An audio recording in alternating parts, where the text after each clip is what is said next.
Hi folks, you're with Tacitus today, your pushback channel, and thank you for joining this audio radio live stream.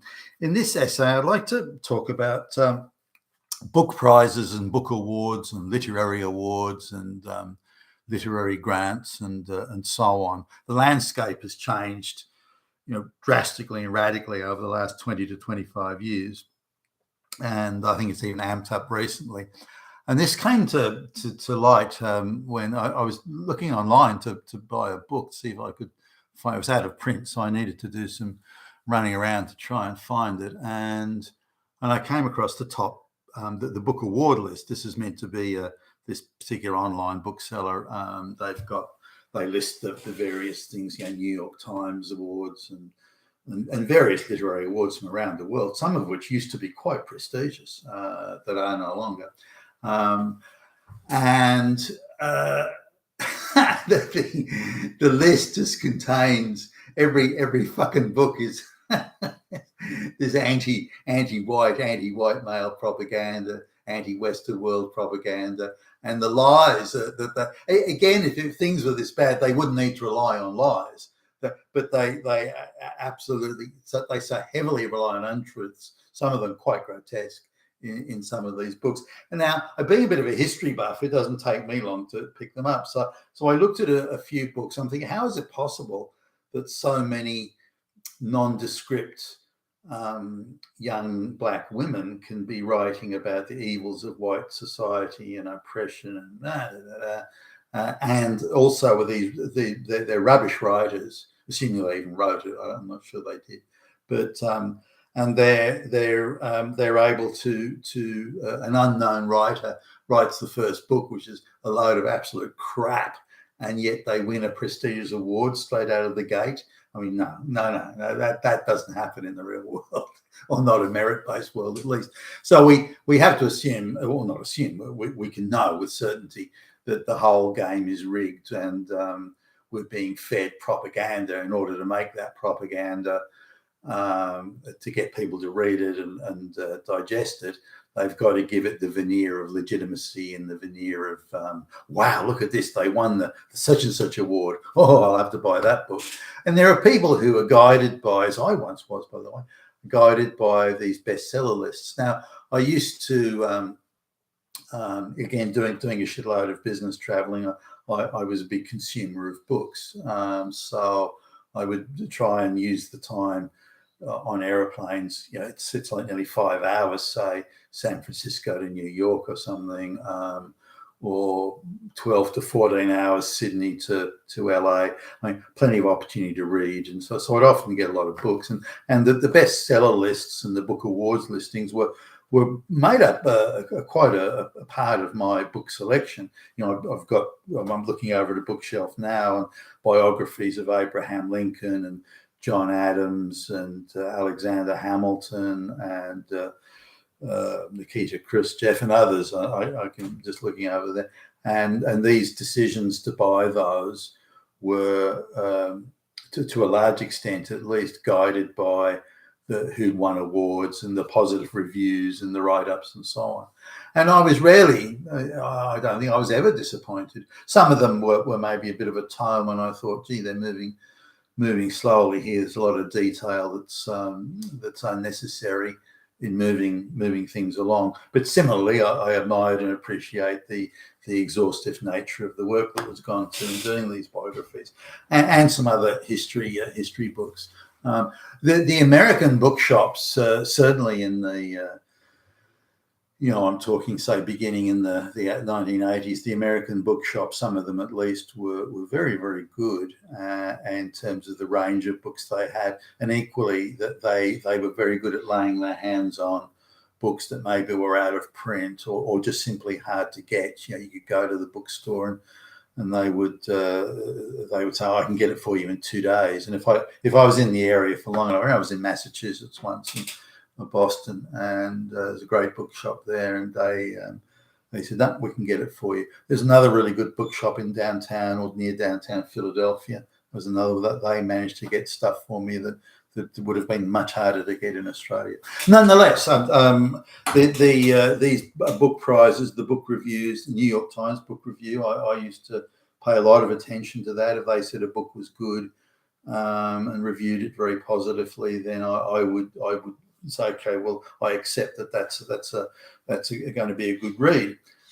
That's all changed. That's all gone. That's just gone the fuck out the window. So now with the entire book awards, literary awards, positive reviews, bestseller list, the whole thing is a gigantic propaganda machine. In the same way that they insert wokeism into established franchises like Star Wars or I don't know, Star Trek and fucking Doctor Who, things like that. They take the established franchise that's got your attention, and then they inject the evil shithead propaganda into it. And this is the same here. Look at all the people that really rely on these reviews and on these awards to determine what books they buy. Let's infect that. Let's treacherously deceive the people into thinking it's still a high standard, high merit setup, but instead we'll put fuckloads of anti-white propaganda into it and infect and contaminate that to the max, which is what they've done. So looking at some of these I remember the reviews never used to rave as much as they do now. They might say this is quality work and it's studiously done and it's great attention to detail. They would talk about books in that way, or that's how I remember it anyway. And this would guide me. If they gushed too much, even back then, I sort of became a little bit dubious about it.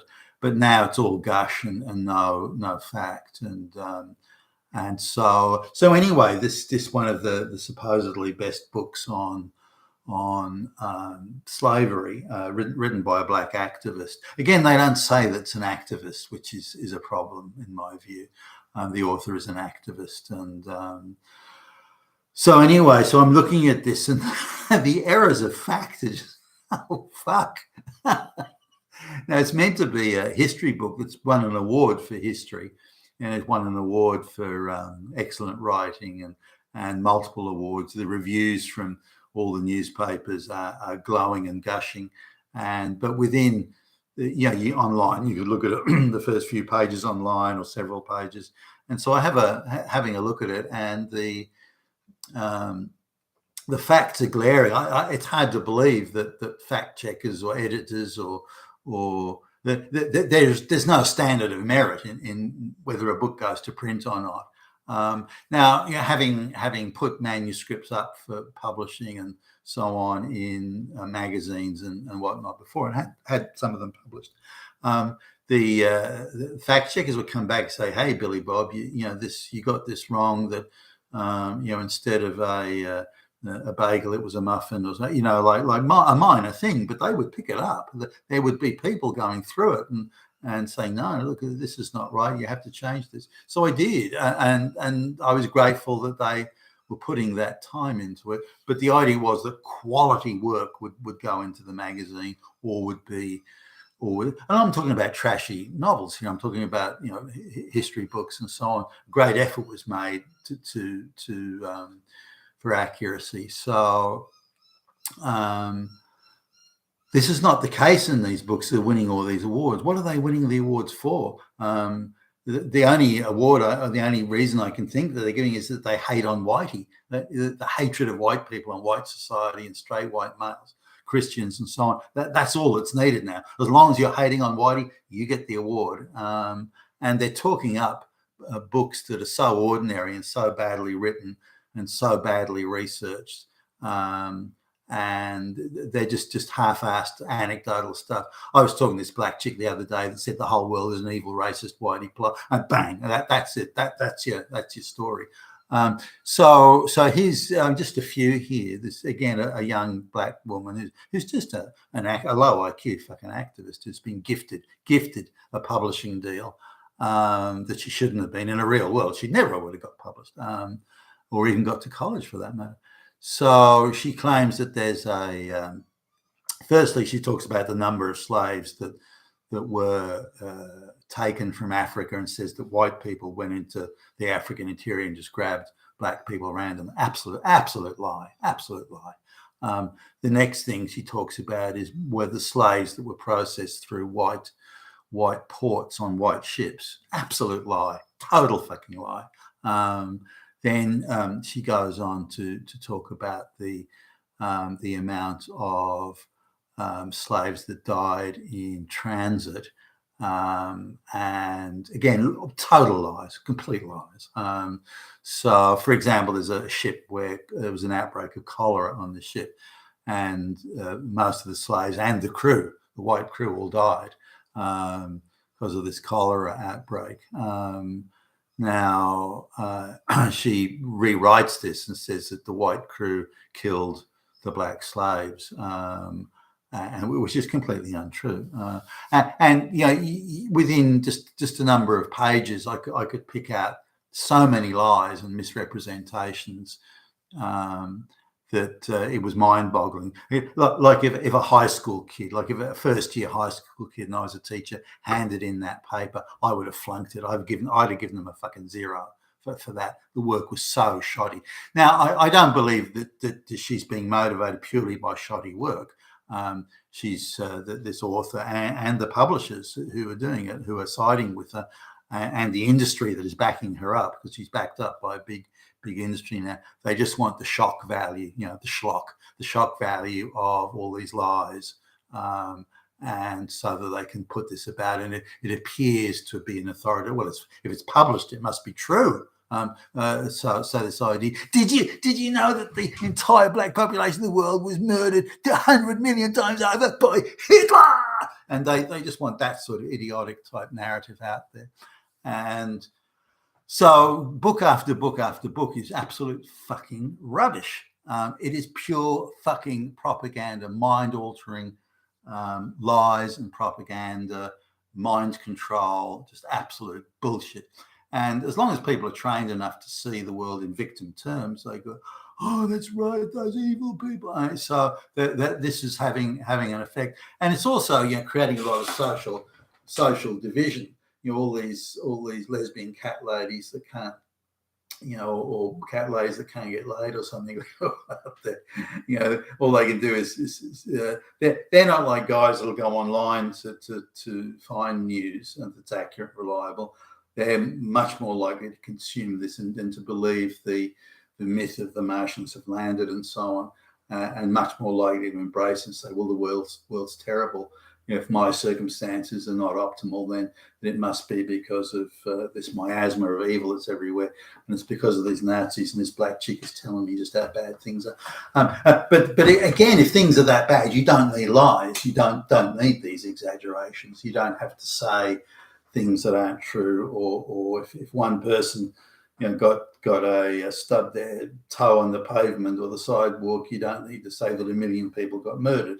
You know, you don't need to make these things up, and that's what these books are. It's a massive propaganda machine. They're attempting to legitimize it by giving awards and giving glowing reviews on what is nothing other than the most virulent and hate-filled anti-white propaganda.